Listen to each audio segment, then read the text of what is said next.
Hello everybody, welcome back to my channel.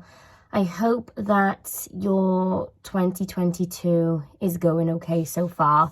And if you're new here to this channel, this is my YouTube channel, Sherelle Thinks, where I talk about all things health anxiety related. So if you have health anxiety, chances are I've probably done a video on the symptom that you're currently experiencing. So please subscribe if you haven't done so already, and give this video a thumbs up at the end if you enjoyed it. So I want to talk about 3 symptoms that baffled my doctors. And it was interesting because the fact that my doctors were so baffled by it obviously really triggered me, because then I was like, well, it must be something bad. But by the end of my health anxiety journey, I knew that these things were caused by anxiety, as crazy as they would sound when I would kind of say it out loud, because it just didn't make sense. So I'm going to go through these 3 things today, because they are a little bit bizarre. They're not your, typical standard anxiety symptoms, but they 100% are due to my anxiety, because even now when I get anxious and stressed, these things can happen. So it goes to show that anxiety actually can cause, I think any symptom. So number 1 is a low grade fever. So the first year of lockdown, I was really stressed. I was really worried about COVID back then. I had just had, my second child, so he was a newborn baby. I was terrified. And for about 2 months, I had a persistent low-grade fever. So my temperature was always around 37.8 to 37.9. I don't know Fahrenheit, I'm afraid. You'll have to Google it and figure it out. I only know Celsius.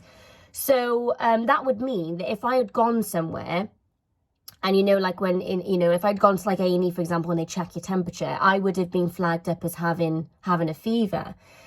And this was every single day. Every single day I had this low-grade fever. And of course, I was thinking, do I have an autoimmune disease? Like, do I have cancer? Like, is there something seriously wrong with me? Then I was convinced that maybe it was like a food allergy. And then I thought, maybe it's, am I eating gluten and all of these things? And, I had loads of blood tests done. The doctors were pretty baffled. Nobody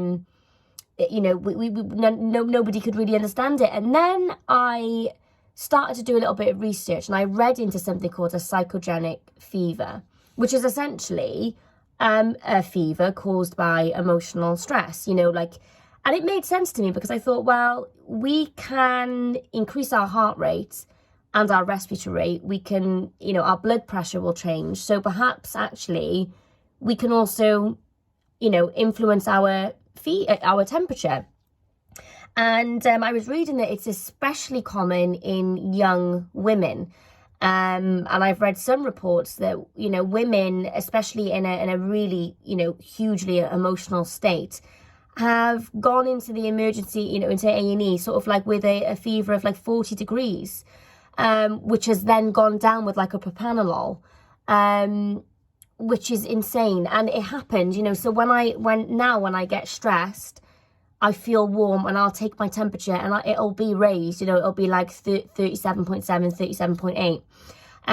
I will add that my regular temperature is about 37.4 anyway, so I'm on like the higher end. But yeah, it's so strange. My doctor was like, no, anxiety can't cause a fever. He was like, that's kind of impossible. Spoke to another doctor, she said the same. But when I did my own research and I read about it, I was like, actually, I think that this is plausible. And it is. I know now, I know 100% that it's anxiety that does it to me. So that's number 1, which was pretty insane. But it doesn't really scare me so much anymore now, because I kind of know what to expect.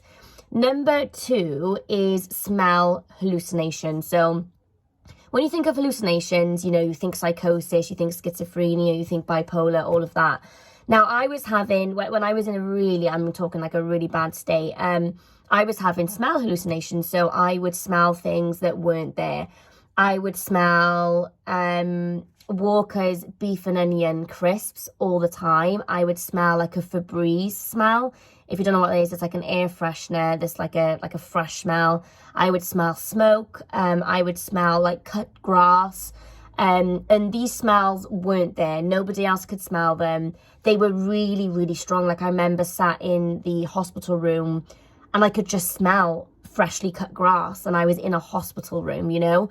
And I actually I went in to get assessed because I was really, really like unwell sort of mentally. And, you know, I said to the psychiatrist, I must have psychosis because I'm hallucinating, and surely that can't be anxiety. The nurse next to her was kind of like, oh, I haven't heard of that. But the psychiatrist surprised me, and she said, actually, this can happen. You know, she was like, we didn't think that it could, you know, but we know now. And there's been more and more people with extreme anxiety having hallucinations. But my doctor the week before told me that it was categorically, you know, 100% not anxiety, and that the smell must be there. And I was like, doctor, I'm smelling things that, you know, and he just kind of was like undermining me and making out like I was like crazy. And I was like, no, I'm 100% smelling things. And he was like, that doesn't, you can't, you know, you can't be. So that was really, really distressing and really scary, because of course, when you type in hallucinations, serious mental illnesses come up. So I really, really truly believe that there was something very, very, very wrong with me. And there was something very wrong with me. And it was absolutely debilitating anxiety that was just so unrelenting that I think my nervous system and everything was just absolutely ripped to pieces, and there was no way of functioning. Like, it was just beyond. So that was another strange one. And again, afterwards, you know, I so that's only happened to me twice. It's happened to me twice in, you know, really, really bad, you know, sort of like mental health episodes. But I did do some research, and I have read that this is actually a thing. It's obviously one of the lesser common symptoms of anxiety, but it does happen.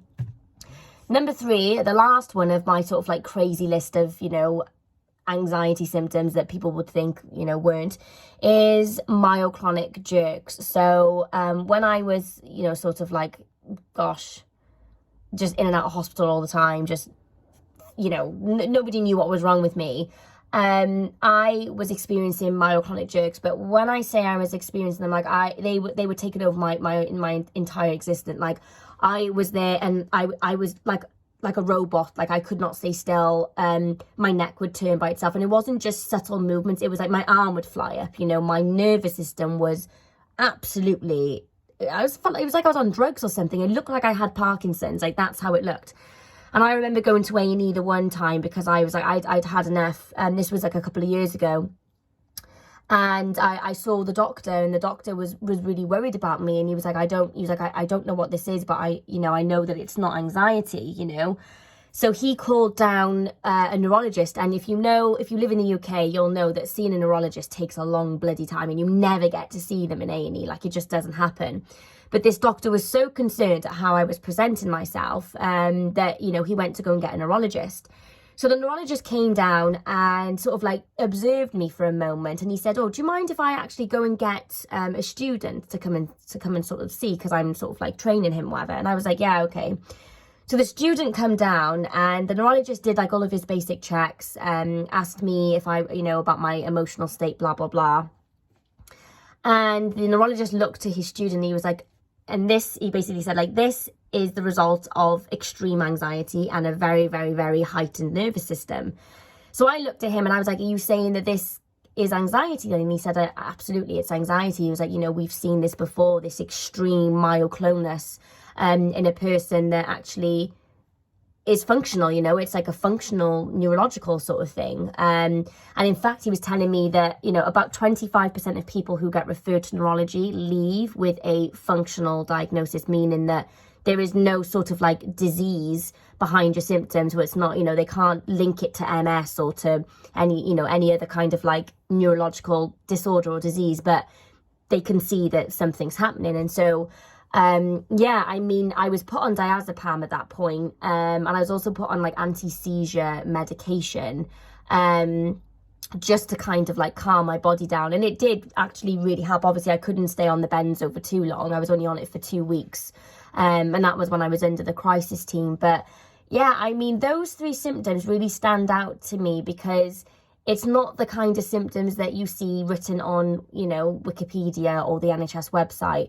And so obviously, naturally, these symptoms terrified me. But I know sort of from experience now and doing a bit of research that these things are due to my anxiety. In fact, you know, I had a bit of a stressful period a couple of months ago when my kids were unwell and I was really stressed. And I went to bed and the myoclonus was coming back, you know, and I was able to sort of like rectify that through diet and good sleep and making sure that I was giving myself a lot of self-care. But yeah, I just wanted to do this video just to show that actually, like, you can get some really, really bizarre symptoms, you know, with anxiety. And of course, for a person with health anxiety, it's just utter hell, because then of course you're thinking that there's something absolutely terribly wrong, when in actuality now, there would be no symptom now that I could have that would shock me, because I think that anxiety can cause any symptom. And I've had symptoms that don't make sense, you know, that have baffled my doctors. And so, yeah, I mean, what I'd love for you guys to do, if you've ever had a really crazy, unusual anxiety symptom that you know that is anxiety and you want to share it down below, please do so. I'm always so interested when people say to me,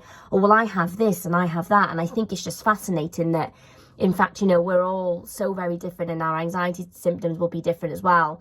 And some people do have the odd, crazy, rare one. So, yeah, please feel free to do that if you feel comfortable. You can find me on Instagram at @SherelleThinks, where I post a ton of health anxiety content. In fact, my Instagram is now purely just for health anxiety. So if you want kind of, you know, reels and all of that fun stuff, head over to my Instagram. If you want to work with me on a one-to-one basis and you want me to be your health anxiety coach, you can do so by joining my Patreon. I will put the link in the description of this video. I don't have many spaces left, unfortunately, so it might be a case of sort of waiting for somebody to finish their therapy with me. But do take a look anyway, because people obviously do drop out from time to time. And if you like this video, please give it a thumbs up. And like I said, comment below if you feel comfortable doing so. Let me know what your crazy anxiety symptom is. And I'll see you guys soon. Bye.